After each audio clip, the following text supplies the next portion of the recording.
সাপ না হয়েও সাপের মতো দ্বিখণ্ডিত জীবসম্পন্ন প্রাণী গুইসাপ নিয়ে আজকের আলোচনা থাকছে আমাদের বিশেষ প্রতিবেদনে।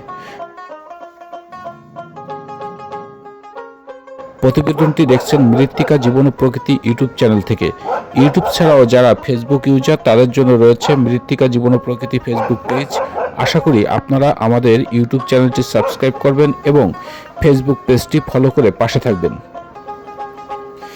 ইংরেজি মনিটর লেজার্ড, যার বাংলা প্রতিশব্দ গুইসাপ, গোসাপ, গুইল বা গুইদারিয়া, যা প্রকৃতপক্ষে কোনো সাপ নয়, এটি টিকটিকি গোত্রের একটি প্রাণী।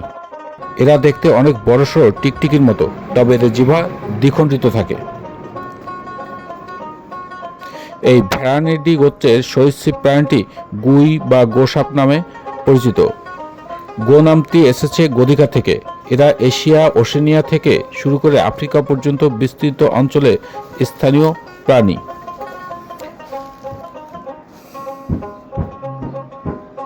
এদের 4টি প্রজাতি এখন পর্যন্ত শনাক্ত করা হয়েছে।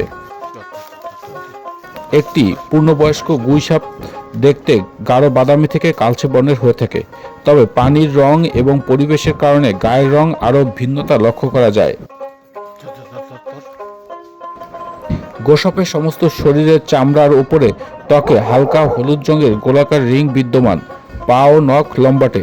নখ খুব শক্ত ও ধারালো হয়ে থাকে, যা মাটি খুঁড়তে আদর্শ।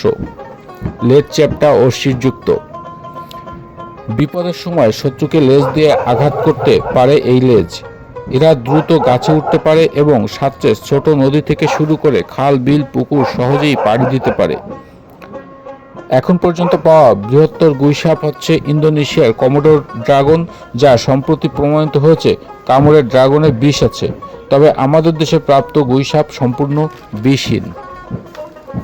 গুইসাপের বিভিন্ন প্রজাতি রয়েছে, যেমন জলগদিকা, যার ইংরেজি নাম ওয়াটার মনিটর, স্থলগদিকা, ল্যান্ড মনিটর, স্বর্ণগদিকা, ইয়েলো মনিটর। গিরগিটি প্রজাতির এই প্রাণীটি লম্বায় সর্বাধিক 10 ফুট পর্যন্ত হয়ে থাকলেও বেশিরভাগ সময় 2 থেকে 5 ফুট পর্যন্ত এবং প্রস্থে 11 ইঞ্চি পর্যন্ত দেখা মেলে।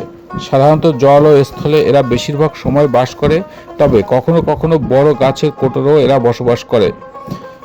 এর প্রাপ্তিস্থান দেশের প্রায় সর্বত্র। কৃষিক্ষেত থেকে শুরু করে বন, জঙ্গল, জলাভূমি, গৃহস্থলের বাড়ির আঙ্গিনায় দেখতে পাওয়া যায় পরিচিত এই প্রাণীটিকে। এরা হলো সোনাগুই, কালোগুই এবং রামাগদি বা বড় গুইসাপ। মাংসাশী এই প্রাণীটি কাঁকড়া, শামুক, ইঁদুর, ছোট হাঁস মুরগির বাচ্চা, ডিম, পাখির বাচ্চা ও পচাগলা মৃত প্রাণীর দেহ, সাপ, ব্যাঙ, ছোট কুমির, কুমিরের ডিম ও কচ্ছপ সহ নানা পশু পাখির উচ্ছিষ্ট খেয়ে এরা জীবন ধারণ করে থাকে। আমাদের পরিবেশ বান্ধব এই প্রাণীটি প্রকৃতি, পরিবেশে ও কৃষির বন্ধু। এই গুইসাপ ফসলের ক্ষেতের পোকামাকড় খেয়ে শুরু করে ক্ষতিকর ইঁদুর খেয়ে ফসল রক্ষা করে কৃষকের উপকার করে, তবে আজ এটা বিলুপ্তির পথে। ক্রমবর্ধমান নগরায়ন এবং চোরা শিকারীদের দাপটে এই প্রাণীটি বিপন্ন হয়ে পড়েছে। প্রাণী সংরক্ষণ আইন উপেক্ষা করে অবাধে এদের হত্যা করা হচ্ছে। আন্তর্জাতিক প্রকৃতি ও প্রাকৃতিক সম্পদ সংরক্ষণ ইউনিট IUCN 2000 সালে এসে প্রাণীটিকে ঝুঁকিতে থাকা প্রাণী হিসেবে তালিকাভুক্ত করেছে। বাংলাদেশ এক্সপোর্ট প্রমোশন ব্যুরোর তথ্য মতে 1978 থেকে 1979 সালে বাংলাদেশের থেকে প্রায় 51,43,000 টাকা চামড়া রপ্তানি হয়।